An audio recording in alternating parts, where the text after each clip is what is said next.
What a week. Oh, what a week. I gotta be honest with you. I'm gonna come out and say it. I'm not feeling well. I'm in a little bit of a bad mood. You know when you can feel it? Like the dog barks and you feel yourself wanting to go to war.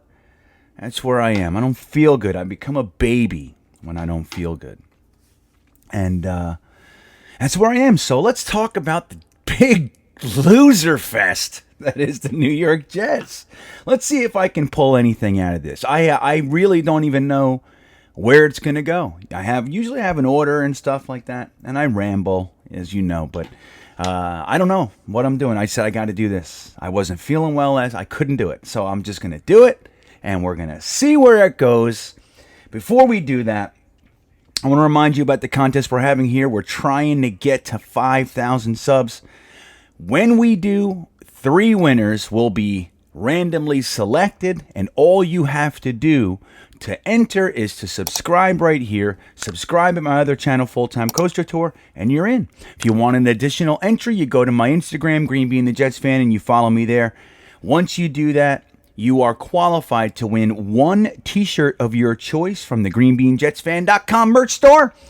And a grand prize winner will also get that shirt, but they will get a Manscaped Ultra Smooth package and some stickers from Green Bean as well.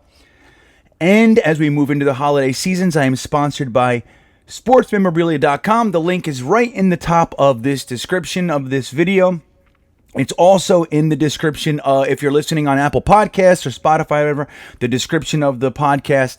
It's there as well. Just click on that link. It takes you right to the Jets page. Anything you buy through that link does benefit the channel. And in addition to that, what benefits you is if you spend more than $50, you get free shipping. Skiddly ding dang. That's wackadoodle. So there you go. We'll get all that done. Support the channel if you can. And also, I am on Patreon. You can support me there. Very, very simple. The link is also in the description. And it helps, man. It helps me continue what I'm doing out here. So I don't got to be bound up with other obligations and such. So that brings us to this week's game. Let me tell you. I keep getting asked, so you're the progress guy, meaning that's what they say to me. You're the progress guy. So I get asked, where's the progress? And this is what I got for you, okay? And again, I'm shooting from the hip, all right? Progress doesn't happen every game. You know what I mean? There's ups and downs in a progress year. Now, 1 week ago, we saw our young quarterback have arguably, really tough to argue, his best game. His best game following the second half in the Texans game, which was his best, pretty much his best half up to that point. So he's progressing. He comes out, he loses his favorite friends. They all leave. Michael Carter, Elijah Moore, Corey Davis, boo. And they leave him alone on the field. And he doesn't know what to do. He starts throwing the ball into the dirt. Then the friends that they do bring to the show, to the party, absolutely betray him. And I just want to remind you, now, again, I'm not anti anyone wearing a Jets uniform. I'm not. I support, I promote, I root, the whole thing. If they're with the Jets, I'm on board. But there are players I have greater confidence in than others. And I'm just going to remind you, I have been talking about Ty Johnson being a guy that is not worthy of being depended upon. Just going to say that.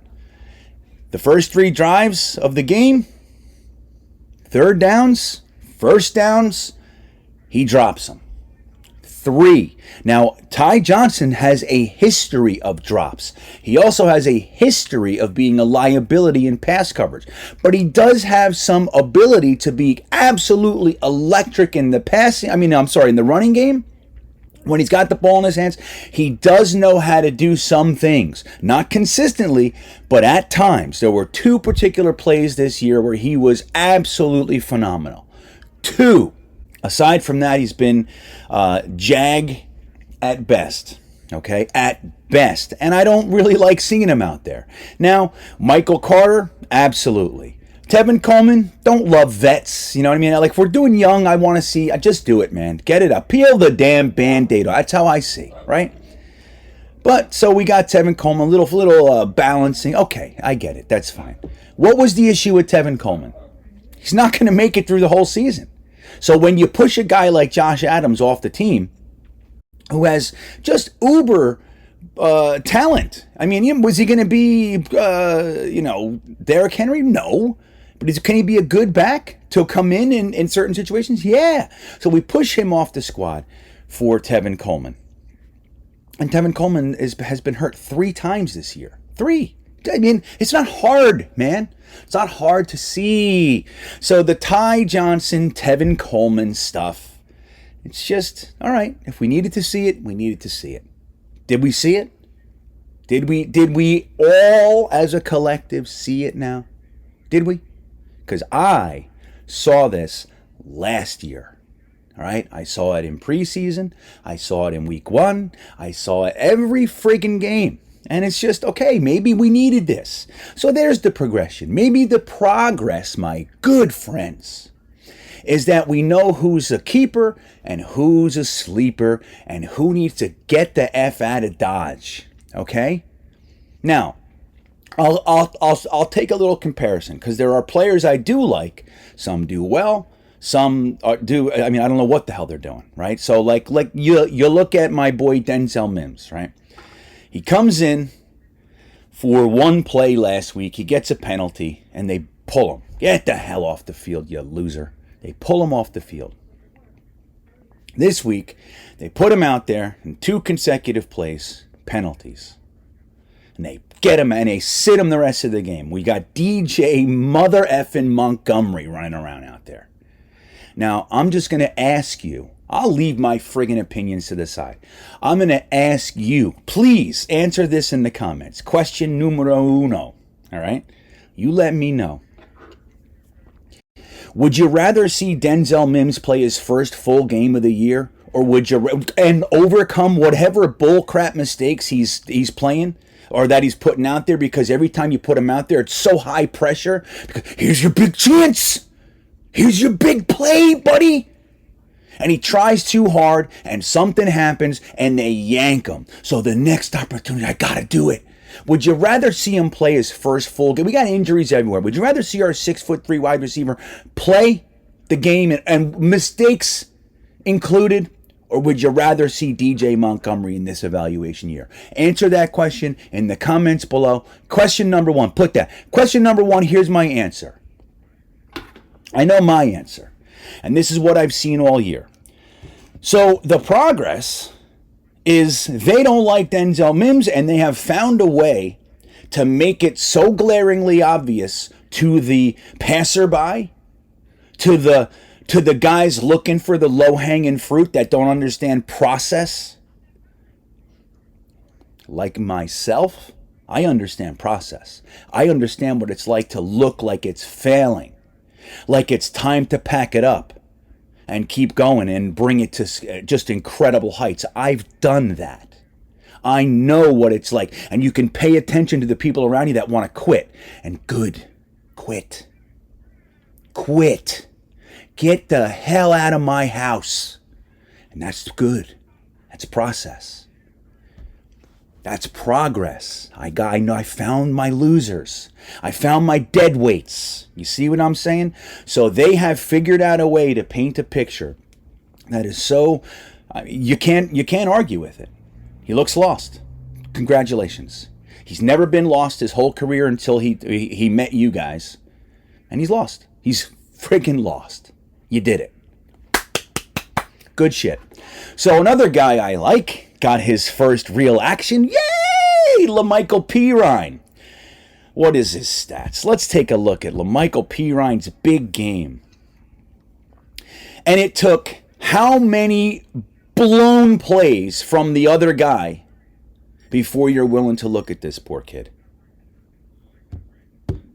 How many? He's 23 years old. He's known as kind of being a 4 to 5 yard average guy. In college, he had 1 year with 6.7. He's had a 5.3. Like he's that guy. He's never going to blow the doors open. He'll have his big plays. He's consistent. He catches the ball, he blocks well, and he runs consistently. So Ty Johnson has to absolutely cover himself in turds before they're willing to say, okay, let's try this other guy that we also don't like for whatever reason. He comes out, they give him 7 whopping carries, but the most carries of the day because we don't know how to keep with the running game. And he gets 7 carries for 28 yards, along a 14 for a boom 4-yard average, what I've been saying all year long. You do understand that while it's not a 6-yard average, and yeah, it's our guy, 4 yards a carry, if you did that all day long, wins the game. That's what you need. You don't need a guy who gets 26 yards now and drops 3 passes later. Fumbles the ball in a big sit. You don't need that crap. I don't care about ceiling. It's consistency. You put guys on the field and you work them. So LaMichael Pirine in his first big game gets 7 yards or 7 carries for a 4-yard average. Again, 4, 8, 12. 4, 8, 12. I was taught that when I was 7 years old. 7 years old. Technically, all you need is 3.5 yards a carry, kid. That's it. That's all we want from you. That's not good. I want to run for 50 yards and a touchdown. We don't need that from you. We need 3.5 yards. That's what I want from you. Get the 3.5 yards. That's what coaches I had. If I see you doing some fancy pants shit and you don't get 3.5 yards, you're not playing. That's the coaches I had. A bunch of drunk fathers and uncles. But they knew that. It's the first thing I learned when I was a kid. That and how to damn tackle.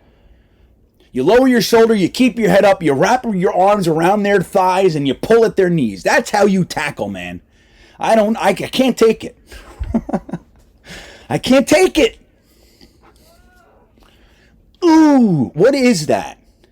I don't know. So, LaMichael Pirine did fine. You know, they're trying not to play him. You can't, if you can't see it, I don't know what to tell you. They don't like him. They don't like him. They don't like Mims. Their plan worked with Mims. It's not working with Pirine. He came in. He ran the damn ball. He got 4 yards a carry. I don't think he got any receptions. Let me see. Nope. They didn't throw him the ball. They did throw the ball 7 times to asshole Montgomery, though. They did. They threw it 7 times to Ty Montgomery, who also had 6 carries for 17 yards, a delightful 2.8 yards a carry. I'm telling you, the guy sucks, guys. All right? Now, again, I'm rooting for him. I would love nothing more than Ty Johnson to get 30 carries a game for 180 yards. I would love it. I don't see it. I never did.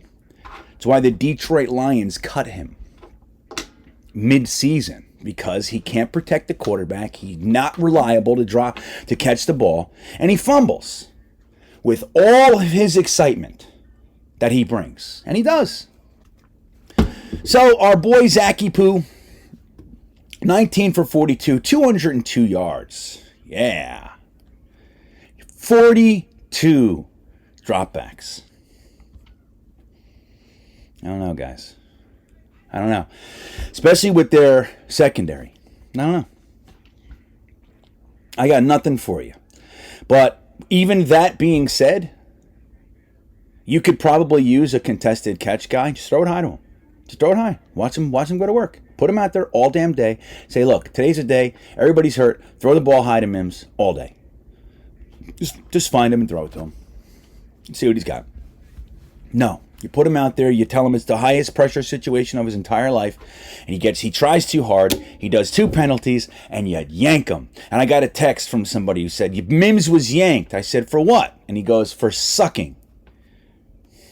See? And that's what I'm talking about. Jets fans are done with Mims. Now me, am I done with Mims? No, I'm not done with Mims. I'm telling you, I watched every friggin' play of his entire career. This is the first time he looks like crap. Why? If he was with the Patriots, he'd be the best receiver in the league. I'm telling you. Maybe not the league, but you know what I mean. He'd be great. He'd be doing fine. Or anybody. So, but that's it. I'm not going to keep harping on Mims. But making Zach Wilson throw it 42 times when he was clearly lost. Okay, he looked jumpy. He looked off, high, low, ground. He was all over the place. Now, does that mean he sucks? Look, I'm going to explain something to you. Like, it's not easy to be a supporter of guys that look like they don't belong. All right, I'm just going to share that with you. It's not easy to keep supporting guys who they walk out there and they don't know what they're doing. Okay, they look like, I swear to God, if I put on a helmet, I would play better. There's no doubt in my mind. I don't give a crap. Don't even tell me what the plays are. I don't even need to know. Is it a pass or who am I running? Who am I handing it to? What hole? Where are we going? Is it a pass? Okay, I'll find somebody. You, fat guys, block them. Okay? That's what I'd be saying in the huddle. You. Hey, last time I got my head ripped off from you. Block your guy, or I'm going to tell the coach to pull you right now. I'm not kidding anymore. And I would say, where are my receivers? Hey, I'm going to hit one of you. Be open. And if you're not open, get the ball anyway. And I would win. I'm telling you. I have no doubt in my mind. None. Or I'd at least look better than that. Okay? But here's why I still support Zach Wilson. And I'm going to just give you a history lesson. And you all already know this, but I'm going to tell you anyway.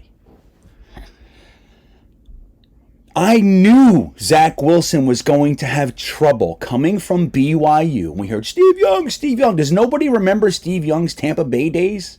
They don't. They see Super Bowl Steve Young running around for the Niners. That's all they see. They don't know. They don't know process. They would have, if they looked at Steve Young in Tampa Bay, they'd be like, oh my God, that's who came from. Now, Steve Young's friggin' Hall of Fame's great. He was great then, but he was sloppy, right? It took time. When I saw Zach Wilson, I saw all the arm strength in the world. I saw a hardworking guy, good looking, 2 girls kissing his cheeks, all the stuff. And I decided, I was told by guys I trust, that I respect, I think you should take a look at this guy. Early on, I was struggling between, I was all Trevor Lawrence, but I was struggling on Justin Fields, Trevor Lawrence. Is Justin Fields the real gem of the draft? That's where I was going. Okay, and people said to me, dude, you got to look at this guy, Zach Wilson. At the time, he was nowhere near number 2. Let me tell you that. He was like a late first, second round quarterback. And I was like, yeah, I don't know. And I waited and I watched a game. What was it? I think it was San Jose State, and he looked okay. Maybe San Diego, something like that. And he looked okay. And then I started seeing something, that this guy has more time. Now I watched some highlights and stuff first, but I started watching full game tape, just watching the game, just watching every offensive play of the whole game, not keying in on anybody, just me watching this quarterback.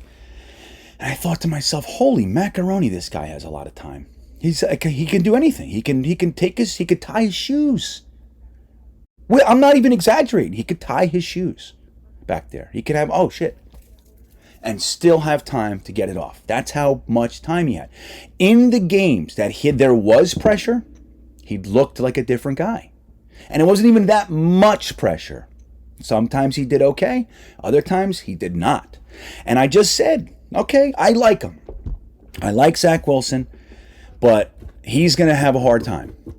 He's going to have a hard time. The NFL is not that. That is not the NFL. There is no way you can take that and say he's going to succeed here. Now, his work ethic and character, talent, yes, if that's what you're banking on, then you're buying into process, dude. Okay? Now, all these maniacs that DM'd me and sent me emails with these 8-paragraph emails about why they know I'm a hater. I've documented 300 comments of Green Bean. And this is why I know you really hate Zach Wilson. You're not objective. You're a liar. This is the shit I got. Okay? But I knew the whole friggin', you can say what you want. I don't need some anonymous guy in the smoke of the internet telling me what I am, right? I don't need that. And I don't care. I don't. But when there were, it became such a fervor around Zach Wilson that I was like, I couldn't believe it. Now, I liked him. When we picked him, there's your guy. They're the ones doing the research. If they picked Justin Fields, I would have clapped for that one. I'm telling you. If they traded back a little bit, got some firsts, and took Mac Jones or Kyle Trask, I would have applauded that. There were a group of quarterbacks I liked. I even liked Kellen Mond, but not up there. I would have traded back and the whole thing. So, it's not that I'm right and anybody's wrong. It's just that anybody who thought that this guy, this little tiny fella, wasn't going to struggle, I don't know what the hell you were thinking. I never did. No, I'm nice about it. I listen to people. You guys know. I talk to thousands of you on a weekly basis. I really do. People tell me I spend too much time talking to you. Maybe I do, but I like it. I like talking to you guys. Oh, you whiny pack of wolves you are. Okay, a lot of you, dude. If you thought that he was going to come in, like I said last week, 4,500 yards, 38 touchdowns. If that's really what you thought, then I get it. I get the complete deconstruction of everything that you had held dear about this team. I never saw that. Never. Now, is he playing even to my expectations? He's not. Last 2 weeks he did. A couple times. I've seen it. I've seen it. But I see a guy who's swirling. That's what I see, because he's not used to pressure. Now remember, his first year in BYU, he looked like this. First year playing, he looked like this. And he settled down. He's putting in the work. And that's all you can ask for. You know, there are examples, numerous examples around the NFL, in NFL lore and everything through the years. There are guys who started out terrible. And they looked good. You know, later, they got it. It clicked. Like Saleh keeps saying, and it bothers the hell out of me, it's going to flip. It's not going to flip, right, buddy? It's not going to flip. You need to flip it. Okay, and that's the thing. Like I catch that stuff. Like I'm a words guy. That is a major slip. It's gonna flip. We're gonna flip it. That's a huge difference. Now, Saleh, you know, I'm not saying that it's gonna end one way or the other, but there is a difference in that. Now, if he thinks it's just going to miraculously flip because the guys are running around and all that stuff, and he trusts his guys, and then it's never going to happen. He needs to be in there. I would like to see Saleh grow whatever. If there's this little patch of hair here, I want to see it. I want to see him grow whatever hair he can, because I want to see if it turns gray or not. If it doesn't turn gray, then he's not doing his job. Okay? That's the truth. You look at Pete Carroll, you look at all these young, good-looking fellas, and they get gaunt and bags. That's what, dude, I'm sorry. This is the life you've chosen. You can't walk through this one. You can't walk through this fire and not get burned. If you're going to bed at a reasonable hour because that's the healthy thing to do, we're screwed. Okay? This isn't a game of health. I'm sorry to say it. Not for coaching. I know you like to run upstairs, and it's great, and we love it. We love leading by example. We love it, love it, love it. Okay? But you got to put it in. And now, I'm not saying he's not. I'm just saying that's what it takes. That's what it takes. When I built that rehab, I swear to God, I worked 50 hours a day. How does that happen? How does that work? Because I never went to sleep. Now, is that healthy? No. That's why my beard turned gray. You see, I don't have it's turning gray now, right here. See that? But other than that, I got blonde, flowing locks, my friends. This happened in a 2-month period of time. I had a beautiful brown red beard. It was like, bing. It happened because I needed what I was doing to work. And I meant it, and it worked. And there were times when people said, this might not be the guy. I felt that. And I just said to my higher-ups, don't worry about them. I got this. You give me the year. We agreed to this amount of time. You give me that time. I will flip this. You don't think a second about it. You do the other things that are important to you, and I got this. And that's what I did. So, What am I talking about at this point? I don't know. But the whole thing is like, guys, we look like complete crap with lots of injuries and all that stuff. There's key injuries, right? And that's hard to overcome. But we have depth for a reason, and we're not using it properly. Now, what do I attribute that to? I attribute that to a group of young coaches that don't know what they're doing yet either. They're going to learn when Denzel Mims gets traded or cut or whatever because this coaching staff simply won't use him. 2 plays in a game ain't cutting it.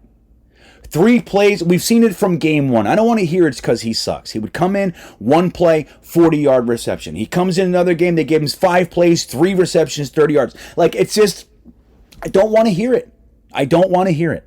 He's never had an issue until this relationship. So he met the wrong girl. You see what I'm saying? You had all good relationships, and you walk in, you meet this one crazy person, and they're cutting your tires. You start thinking, what happened? Am I that bad? And then you move on, and you get the next girl. She works for you, and everything's great. That's going to be Mims. Unless the damage is done. But it is what it is. They're learning on the job. They're going to bang their faces. They're going to say the wrong things. And they're going to pick the wrong guys. They're going to ride the wrong horses, man. That's what they're going to do. That all said, they're not going to make mistakes as high as Zach Wilson was and use it lightly. Somebody asked me today, why aren't we playing guys that we can win with? I said, because they used the most expensive, most valuable asset in this team's history since 1997 on this kid. They're going to use it. But he's not winning. Yeah, too bad. They're going to use it. I mean, dude, I don't know. We're fans. We're not the guys being handed $200 million a year and saying, build something here. Okay? When they take that, I'm telling you, that's the most valuable asset we've had since the 90s, since Parcells, man.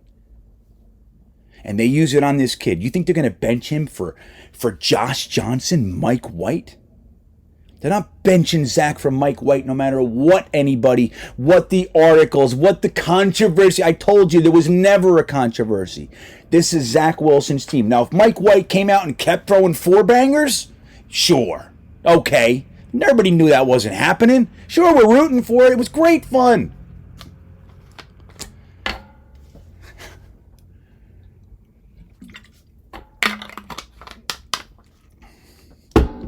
This is Zach Wilson's team, man. They are going to ride or die with this kid.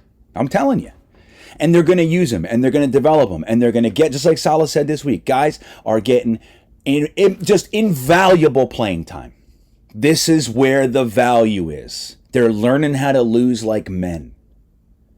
That's it. Lose like a man. Anybody who doesn't lose first becomes a prima donna and a crybaby. You gotta lose. You gotta lose. So we're going to Miami. Yeah. I was just in Miami. I'm going to be down there. I'm going to be down in Miami for the game. I'm not going to go to the game. You want to know why? Because I don't want to. I had tickets and everything. I don't want to. What does that make me? A bad fan? Am I bad? Because I don't want to go. I don't want to do it. I don't want to. I travel too much. But what I did do is this is what I'll show you. I was able to take some time with a good friend of mine who was a pilot these days. He was a young skateboarder, punk. And now he's a pilot. And he took me up in his plane, not his plane, but a plane that he flies. Planes are expensive, I hear. So he takes me up in this plane that he flies. I can't believe I flew with him. I can't believe it. And it was the best. But he took me, the reason I went up there is I said, I want to show the guys who view my content, I want to show them the stadium that we'll be playing in this week from up above. I want to see what it looks like. So it's hard up there. It's real small. I got cameras on my wrists and in my face and my chest and all this stuff. And I'm trying to get, I couldn't have prepared for it, but I got you some footage. So let's take a look real quick of what the stadium where our next loss will come down to pass Where our next loss will take place, let's take a look at that stadium from the top. Now, it wasn't always like this. Remember, this was not a roofed stadium.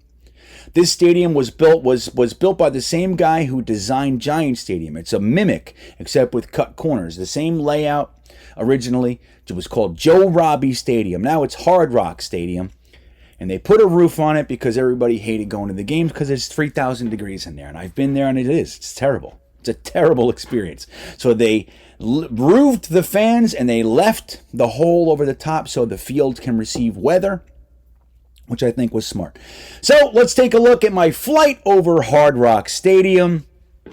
Enjoy.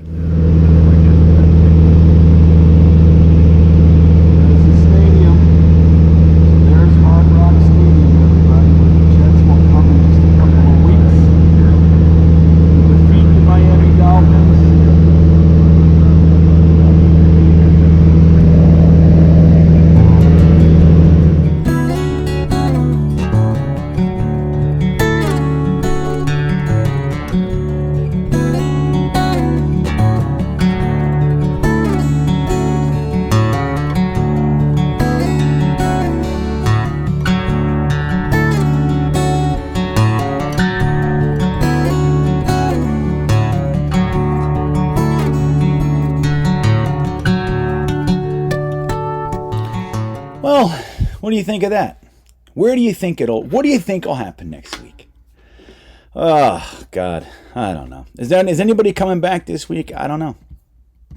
I don't know what's going to happen. I will tell you this. I hope we start using the running game. I mean, it's one of the things that has happened consistently this year. Mike LaFleur has abandoned the running game very, very fast.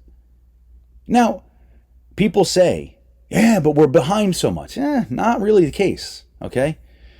At the end of the third quarter, it was a 13-6 game. It's funny, the announcers, and you guys heard this. The announcer said, "Doesn't it feel? It's only a one-score game, but doesn't it feel like more than that?" And they said, "Yeah, it does. Yeah, it did. It felt like a slaughter. It wasn't. It was lifeless on offense. That's what it was." Now, let me tell you something. It looks like a 30-point dredging, doesn't it? But it wasn't. And I'm going to use your own words to prove a point, okay?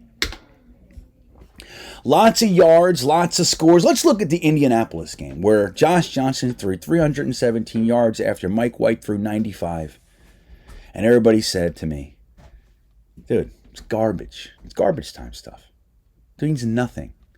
When we were one score away from having a chance to win the game. We were on the 3-yard line or whatever. You know what I mean? The Colts were trying, the whole thing. But I was told it's garbage time. It means nothing. Mike LaFleur still sucks. Josh Johnson's a jag. Mike White's a loser. Zach Wilson sucks. Okay? That's what I was told. I'm telling you. And you know who you are. So, this game with 7 minutes left, or 6 minutes left even, was I think it was, what was it? It was a 10-point game. We were down 10. And then it was hopeless. The offense would come in, 3 and out, and the defense was on the field all damn day. And they stopped trying. They stopped. So those last 17 points, let's say the last 10 points, are they not garbage points? Or is it a 30-point ass whipping? Because when we come back and our young players don't give up and they keep fighting and they score a touchdown or 10 points in the fourth quarter and they make it a reasonable game, that's all I hear. It's garbage time. The number one garbage time team in the NFL, I was told, just yesterday, before the game. Somebody told me that. The number one garbage time team in the NFL. That's us. You'll see. I said, okay, good. No, it sucks either way. It doesn't matter. But I'm just making a point. That game was not out of hand. That Zach Wilson couldn't get it together, and the coaching staff doesn't know how to piece it right. You didn't need to abandon the running game because they're new, because they're young, because they just want this kid. They want to give this kid a chance to succeed. They feel like he's close, whatever it is. Well, Michael P. Ryan was getting 4 yards of carry. Didn't come in till way after Ty Johnson blew the whole first chunk of the game. And we don't know what would have happened after that. Next play could have been an interception. So we don't know. It's not guaranteeing anything. But what we do know is Ty Johnson sucks. Okay? No matter how you slice it. All right? He blew it. And he's blown it before. This isn't the one time, he had a bad game. It's not what this is. All right? So when we're 10 points down, 7 points down, 3 points down for most of the game, and then in the last 6 minutes of the game, it gets blown wide open and we just stop trying. Is that not garbage time? Tell me. Just asking for a friend. Let me know. He's been bothering me about it. I'm dying to know from a friend. Okay? So, I don't know, guys. We're gonna get through this one. The good news, maybe we got a shot at this Aiden Hutchinson kid after all. The Jags and the Texans play each other this week, so that's nice. Somebody will get a three wins, all right? So we'll see how the strength of schedule stuff works out and all that jazz. Who knows? So look, if you come out of there with one of Thibodeau, Hutchinson, Hamilton, in my opinion, that's a great start. So with that all said, I'm about done. I'm in a better mood. It feels good to yell at you. Yell to you. There's a difference. I hope you're having a better day. Don't let the Jets ruin nothing, okay? Don't let them do it. I don't. So, I hope you're having a good day. With that all said, go Jets.